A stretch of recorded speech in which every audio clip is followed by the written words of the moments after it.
Sagina বন্ধুরা plant, দেখুন moringa সজনা plant, পাতা, prince of সজনা hashtag গাছের medicine pill. পাতা খুব উপকারী এবং এই সজনা পাতা সমস্ত কিছু রোগের একটি প্রধান ওষুধ হিসেবে বিবেচিত হয়।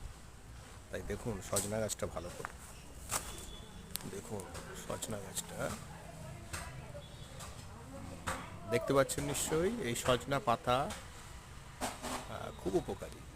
সজনা পাতা খেলে আপনাদের সমস্ত রোগের একটি প্রধান গাছ হলো এই সজনা পাতা, সজনা গাছ এবং সজনা ডাঁটা অব্যর্থ। এই ভেষজ আসলে এই যে আমরা মেডিসিন খাই, মেডিসিন খাওয়া তো বাধ্যই মানুষ খায়, কিন্তু যদি সাপ্লিমেন্টারি এই সজনা পাতা, সজনা ডাঁটা, সজনা আঠা সমস্ত কিছু সজনা গাছের সমস্তটাই উপকারী। নিশ্চয়ই বুঝতে পারছেন আপনারা কত উপকারী বন্ধু এই সজনা গাছটি, সজনা পাতা, সজনা